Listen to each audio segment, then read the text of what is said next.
घर में भतार को सजा दीजिए, बाहर में यार का मजा लीजिए।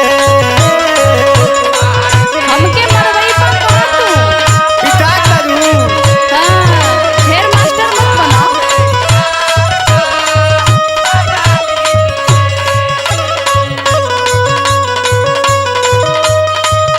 क्या बात है, क्या बात है?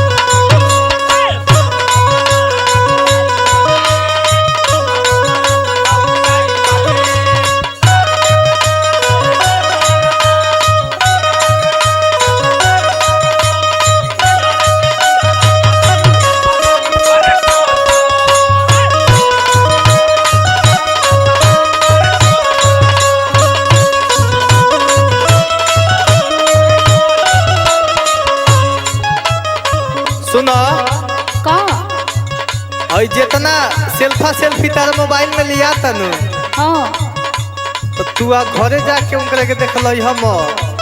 अच्छा कहे से कि ई जौन भतार होला सनु, देख ली हसन तो 50 गो सवाल करी हसन। देखेगा मोबाइल रोजे, पूछेगा सवाल हो, लवर के नाम सुन के करेगा बवाल हो।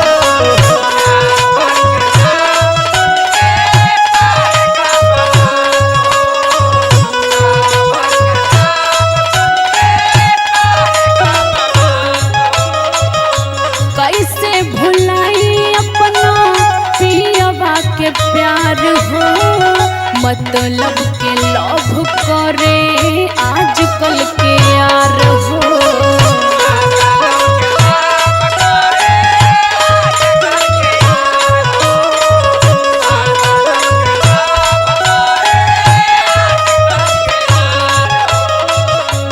देखो, दिखावा।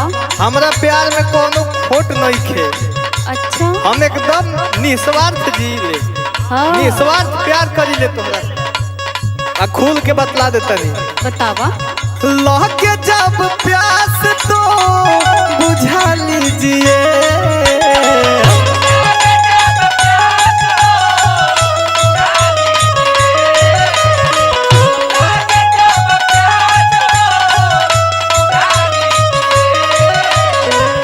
लागे जब प्यास तो बुझा लीजिए, बाहर में यार का मजा लीजिए।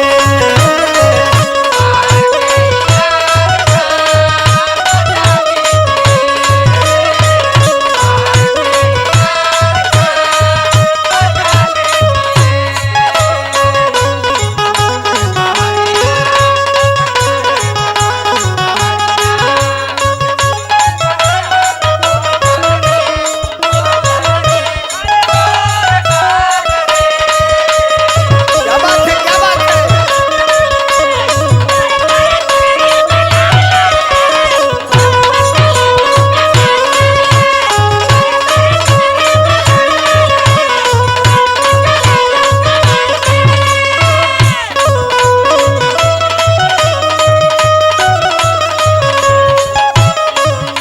सुनो, का तू तो जानते बाड़ू तारा से जब हमनी के 6वां क्लास में पढ़त रहनी के तब से प्यार करी है। हाँ वो तो कहबे कला। तो अब बीच में भतार के दरार कहाँ से आवता? ए जब बाड़ू तो हमरे बात करो। आ सुनो, सुनावा।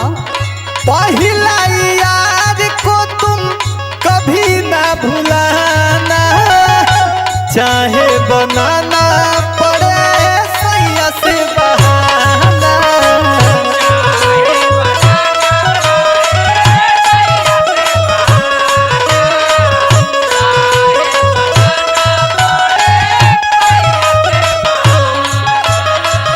काहे पगलाइल बड़ा ओ मोरे दीवाना, देखी के समाज ताना मारला जमाना।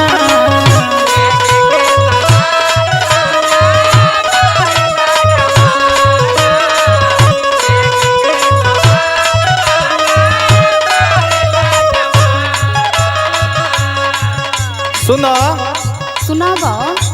करम से प्यार है तो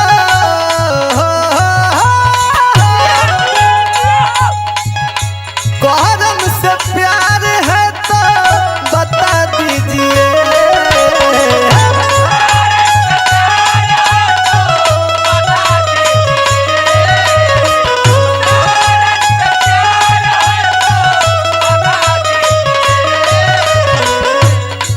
अब पता ना हम ही नहीं कि जान तारा दिल में प्यार नाम के चीज बचल बा कि ना।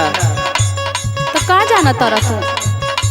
हमारा से प्यार है तो बता दीजिए।